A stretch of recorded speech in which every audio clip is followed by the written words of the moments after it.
بسم اللہ الرحمن الرحیم۔ تمام تعریفیں اللہ ہی کے لیے ہیں، وہی نیک لوگوں کا ولی ہے۔ میں گواہی دیتا ہوں کہ اللہ کے سوا کوئی معبود برحق نہیں، وہ یکتا ہے، اس کا کوئی شریک نہیں۔ اور میں یہ بھی گواہی دیتا ہوں کہ ہمارے پیارے نبی حضرت محمد صلی اللہ علیہ وسلم اللہ کے بندے اور اس کے رسول ہیں۔ یا اللہ ان پر اور ان کی آل پر اور تمام صحابہ کرام رضی اللہ تعالی عنہم اجمعین پر رحمتیں اور سلامتی نازل فرما۔ السلام علیکم میرے سید اسلامک ٹیچر کے پیارے بھائیوں اور پیاری بہنوں، میں دعا گو ہوں اللہ پاک آپ سب کی پریشانیوں کو، مشکلات کو اور بیماریوں کو دور فرمائے، آمین۔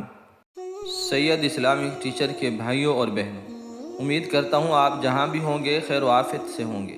میری دعا ہے اللہ آپ کو سدا سلامت رکھے، صحت اور تندرستی والی لمبی زندگی عطا فرمائے، آمین۔ پیارے دوستو، آج جو میں وظیفہ آپ کے لیے لے کر حاضر ہوا ہوں، یہ عمل بہت ہی مجرب اور خاص ہے۔ اس سے آپ کے کام بہت جلد ہو جائیں گے انشاءاللہ۔ دوستو، اللہ کا کلام کیسے تاثیر رکھتا ہے بشرطے کہ کامل یقین کے ساتھ وظائف کو کیا جائے۔ جب آپ یقین کے ساتھ وظیفہ کرتے ہیں تو آپ کو بہت جلد اس کے نتائج دیکھنے کو ملتے ہیں، اور جو وظائف بغیر یقین سے کیے جائے تو ان کا فائدہ بہت کم ہوتا ہے۔ لہٰذا آپ نے بھی یہ عمل پورے یقین کے ساتھ کرنا ہے۔ آج جس دعا کی ہم بات کرتے ہیں، جس وظیفے کی بات کرتے ہیں، اس سے پہلے ہم آپ کو دعا کے قبولیت کے اوقات بتا دیتے ہیں، اور اگر آپ ان اوقات میں دعا کریں گے تو جلد قبول ہو جاتی ہے۔ حضرت ابو ہریرہ رضی اللہ تعالی عنہ کی روایت ہے، فرمایا رسول اللہ صلی اللہ علیہ وسلم نے کہ انسان سب سے زیادہ اپنے رب کے قریب سجدے کی حالت میں ہوتا ہے، اس لیے فرمایا کہ سجدے میں دعا کثرت سے کیا کرو۔ حدیث کا مفہوم ہے، رسول اللہ صلی اللہ علیہ وسلم سے پوچھا گیا کون سی دعا زیادہ قبول ہوتی ہے؟ آپ صلی اللہ علیہ وسلم نے فرمایا رات کے آخری حصے میں اور فرض نمازوں کے بعد مانگی جانے والی دعا۔ دوسری حدیث کا مفہوم ہے، رسول اللہ صلی اللہ علیہ وسلم نے فرمایا 2 وقتوں میں دعا رد نہیں کی جاتی، اذان اور اقامت کے درمیان مانگی جانے والی دعا، اور دوسری بارش کے وقت کی دعا۔ لوگوں نے حضور صلی اللہ علیہ وسلم سے پوچھا یا رسول اللہ اس وقت ہم کیا مانگیں؟ رسول اللہ صلی اللہ علیہ وسلم نے فرمایا دنیا اور آخرت کی بھلائی مانگا کرو۔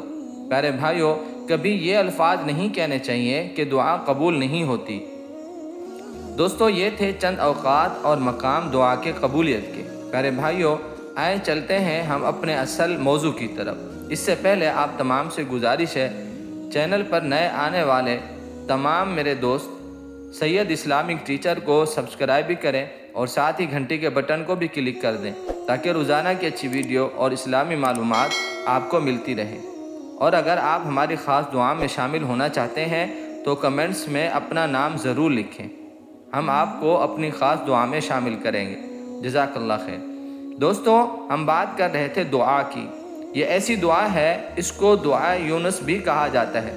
جب حضرت یونس علیہ السلام مچھلی کے پیٹ میں چلے گئے تھے، وہ اس طرح جب اللہ کے نبی مچھلی کے پیٹ میں گرفتار ہوئے تو انہوں نے مشکل وقت میں، مشکل حالات میں ان کلمات کے ساتھ اللہ کو پکارا تو اللہ نے انہیں اندھیروں سے نجات دے دی اور بتا دیا کہ مشکل حالات میں اور دکھوں کو دور کرنے والا، پریشانیوں سے نکالنے والا اللہ ہے۔ جب حضرت یونس علیہ السلام نے آیت کریمہ لا الہ الا انت سبحانک انی کنت من الظالمین کا ورد کرنا شروع کیا تو اللہ نے ان کو رہائی عطا فرمائی۔ تو بھائیوں اور بہنوں، اگر آپ چاہتے ہیں کہ آپ کی ہر دعا قبول ہو تو آپ نے دعا مانگنے سے پہلے کثرت سے اس آیت کریمہ کا ورد کرنا ہے، کیونکہ جس دعا کے شروع میں آیت کریمہ یعنی لا الہ الا انت سبحانک انی کنت من الظالمین پڑھی جائے تو وہ دعا رد نہیں ہوتی۔ تو دوستو، اس عمل کو کرنے کے لیے چند باتیں بتاتا چلوں۔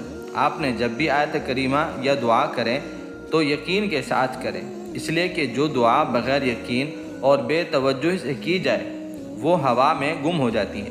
رزق حلال کا استعمال کریں، کیونکہ رزق حرام عمل میں رکاوٹ ہوتا ہے۔ دوستو یہ تھی آج کی ہماری ویڈیو، اگر اچھی لگے تو ایک لائک ضرور کر دینا۔ اللہ سے دعا ہے اللہ ہم سب کا حامی و ناصر ہو۔ السلام علیکم ورحمۃ اللہ وبرکاتہ۔